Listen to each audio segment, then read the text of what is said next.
முதல் திரைப்படத்திலேயே தேசிய விருது வென்ற சாதனை இயக்குனர் பாலா உருவாக்கியுள்ள வணங்கான் திரைப்படம் பொங்கல் விருந்தாக வெளியாகியுள்ளது.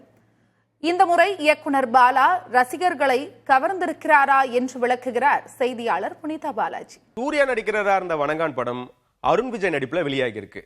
நன்றி சூர்யான்னு டைட்டில் போட்டுதான் படமே ஆரம்பிக்குது. பேசும் திறன் கேட்கும் திறன் இல்லாத மாற்றுத்திறனாளியா இருக்கிற அருண் விஜய் கன்னியாகுமரியில இருக்காரு. அவருக்கு ஒரு தங்கச்சியும் இருக்காங்க. இவங்களுக்கு ஒரு சர்ச் ஃபாதர் ஆதவா இருக்காரு. டூரிஸ்ட் கைடா இருக்கிற ரோஷினி பிரகாஷுக்கு அருண் விஜய் மேல அன்கண்டிஷனலா ஒரு லவ் வருது.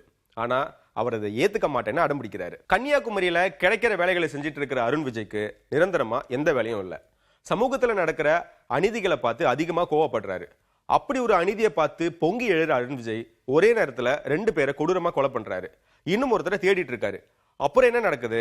அவரோட தங்கையும் அவரை காதலிக்கிற பொண்ணும் என்ன ஆனாங்க? இதுதான் வணங்கான் படத்தோட கதை. வெகுஜன மக்களால கண்டுகொள்ளப்படாம இருக்கிற எளிய மனுஷங்க பாலாவோட படங்கள்ல கேரக்டர்களா இருப்பாங்க. அந்த வகையில தான் வணங்கான் படமும் இருக்கு. சொல்ல போனா பிதாமகன்ல வர்ற விக்ரம் கேரக்டரோட அப்டேட் தான் அருண் விஜய் நடிச்சிருக்கிற இந்த கேரக்டர். மொத்தம் 3 சீன்ல வராரு டைரக்டர் மிஷ்கின். அந்த 3 சீன்லையும் அப்ளாஸ் அல்றாரு. வழக்கம் போல நேர்மையான போலீஸ் ரோல்ல சமுத்திரக்கனி வந்திருக்காரு. சண்முகராஜன், அருள்தாஸ் உள்பட அறிமுகமான சில நட்சத்திரங்கள் கதையை நல்ல விதமா நகர்த்துறாங்க. டிவி பிரகாஷ் குமார் மியூசிக்னு டைட்டில்ல போட்டாங்க. சில பாட்டும் வருது, ஆனா எதுவுமே மனசுல நிக்கல. பேக்ரவுண்ட் ஸ்கோர் பண்ணிருக்கிற சாம்சியஸ் கொஞ்சம் கூட குறைய வைக்காம ஒவ்வொரு சீனோட தன்மையை ஆடியன்ஸுக்கு கடத்திருக்காரு. கன்னியாகுமரியோட அழக இதுவரைக்கும் பார்க்காத ஆங்கிள் ஸ்கிரீன்ல கொடுத்திருக்காரு கேமராமேன் ஆர்பி குருதேவ். பாலாவோட படங்கள்ல ஆக்ஷன் சீக்வன்ஸ் எல்லாம் பதற வைக்கும். அந்த சீன்களை ஆடியன்ஸை பதற்றம் தனியாம பாத்துக்கிட்டாரு ஸ்டண்ட் செல்வா. பெண்கள் மீதான வன்கொடுமைகளை செய்யறவங்களுக்கு ரொம்ப கடுமையான தண்டனை கொடுக்கிற மசோதா தமிழ்நாடு சட்டப்பேரவையில இப்ப கொண்டு வந்திருக்காங்க.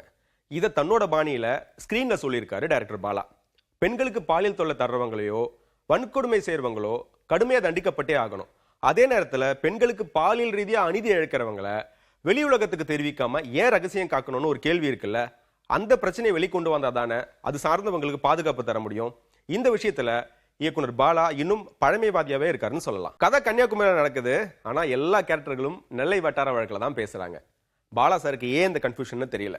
வாட் எவர் இட் இஸ், இன்ட்ரெஸ்டிங்கா ஸ்டார்ட் ஆகி ஸ்ட்ராங்கான இன்ட்ரோல் பிளாக்கை கொடுத்த வணங்கான் டீம் செகண்ட் ஹாஃபையும் இன்னும் வலுவா கொடுத்திருந்தா வணங்கானுக்கு ரசிகர்கள் தலை வணங்கியிருப்பாங்க.